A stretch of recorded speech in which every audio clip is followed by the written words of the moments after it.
Hi, welcome to Bipolar Boxing Picks. This is Nick. Last night we watched Terrence Crawford get a TKO over Errol Spence in round 11. And I mean, this is one of the most amazing performances I've ever seen as a boxing fan. I'm almost 40 years old, and I'm trying to think of fights to compare this to. Would be like the first one that comes to mind is Floyd Mayweather, Diego Corrales. Floyd Mayweather was a slight favorite. The way he dominated Corrales couldn't do anything in that fight. He got the knockdowns, he got the stoppage. That one was actually a corner stoppage, but I mean, and I think that was right around the same round too. I think Mayweather's KO was in round 10, Crawford's was in round 9 last night, and that's the performance that I kind of make the connection to. That and like Bernard Hopkins as well, Hopkins versus Trinidad. That was Hopkins was actually the underdog there, a pretty sizable underdog, and he came through and just dominated Trinidad. It's like fights like that were close. It's not like, De La Hoya versus Mosley. They had two wars, but they were close fights, and they were, two of the best at their weight class. The one where one guy dominates the other guy when everyone was, 50-50, whatever. This was one of those fights, too, where it was just, and there's not too many of them that have happened in my lifetime, to be honest. But this was one, and this makes Crawford's whole career so much better than what I gave him credit for. I gotta admit, like I wasn't necessarily a Crawford hater, but I didn't like when people would call him like an all-time great, because I'm like, even if you think he passes the eye test, like he has to prove it in the ring against somebody. He's got to have better guys on his resume. Like you got to have like pretty much a Hall of Famer on your resume, and I'm hoping Spence's career will end up in a Hall of Fame type career.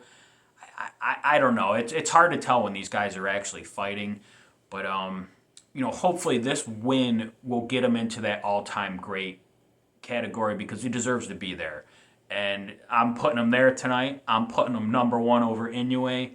Everything. I mean, that fight last night, let's talk about like everything. Terrence Crawford did everything in boxing better than Spence that night.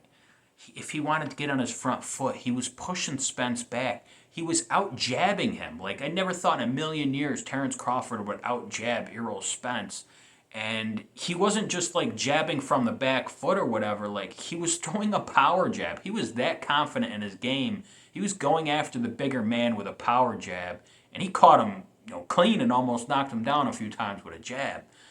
But, I mean, everything that he did, like, I knew some of the things that Crawford can do, and I was like, this will probably be enough for him to get 7 rounds in there. He did all the rest where I was like, I gave Spence all these, points for like, Spence has got the better jab. Spence is the more aggressive fighter, whatever. Like, if Spence was the aggressor at times, it was only because Crawford wanted to be on his back foot and he was sitting there just, downloading information and stuff like that. Like, even in the first round, the round that I think we all had Spence win in that round, in a very tactical fight. Like, if you're a Spence guy and you thought Spence was going to win this fight, that's how you thought 3/4 of this fight would go. Would be Spence on the jab, coming forward. Crawford kind of landing clean, but not landing enough to win rounds. So it is what it is. But man, even when Spence was coming forward and Crawford was backing up against the ropes, I was just sitting there. It looked like Crawford wanted to be there. Like, that's old school Floyd Mayweather. Like, oh my God, he's on the ropes, he's on the ropes. He wants to be there. He wants to be there. He knows what he's doing. He was very comfortable. Like, when a guy gets on the ropes like that, just read his body language. You could see that Crawford was very confident. And, like, he might have felt Spence's, power early and felt like, this guy can't knock me out. I can get on the front foot if I want. I can do pretty much whatever I want. And the problem is with Spence is like, and this was the main thing in my prediction. Like, did I thought that Crawford was going to win this fight? Crawford doesn't get hit clean a lot. Spence does. So if Spence is getting hit clean by all these other fighters, like, they're nowhere near as masterful as Crawford is, as far as being a counter puncher and stuff like that. Those punches that you don't see coming, which Spence clearly didn't see him coming, or he would have got his head the hell out of the way. But and then like, I know Spence looked really bad, but like, he probably still beats everybody else at 147. Like, I would love to see him versus Boots Ennis or Crawford versus Boots Ennis. That's really the only fight to make now, I would say, after this.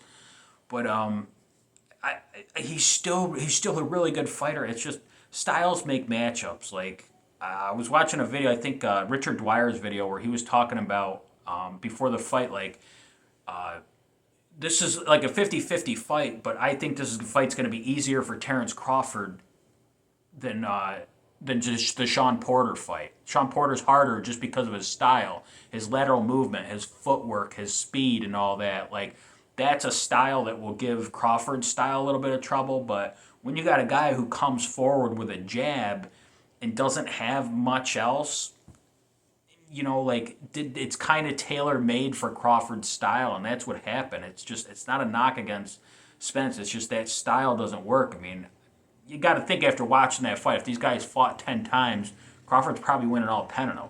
10 of them. He's not going to win 9. Like he's probably going to win 10 of them.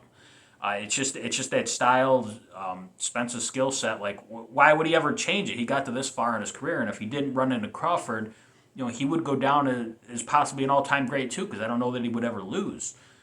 But I mean, there's just not much more you can say about Crawford. It was just an amazing performance. He's at the top of my pound for pound list. I never thought I would put him there because I would always I kind of shit on Crawford's resume throughout his whole career. I was one of those guys and just didn't give him the credit he deserved. I never said he was like a bad fighter or that he was even probably the second best fighter in his weight class. But I was just like, you got to fight more top 5 guys in your division in order to be called an all-time great and stuff like that. Well, I mean, this just takes everything. All those fights where I said, he's ducking so-and-so, I was that guy for a minute. Like, it throws it all out the window, and it moves him right up to the front. I mean, I think he's definitely in front of Inoue. Like, I know the performance Inoue had, but Stephen Fulton's not Errol Spence. He's not anywhere close to it, in my opinion. But, so I can't take anything away from Crawford. You got to put him up. I mean, that was 40-0, I believe, last night. Like, you got to put the guy up there at number 1. And, yeah, so where he goes from here, I mean, let me know what you guys think in the comment section. But, I mean, I would say Boots Ennis is the only fight to make.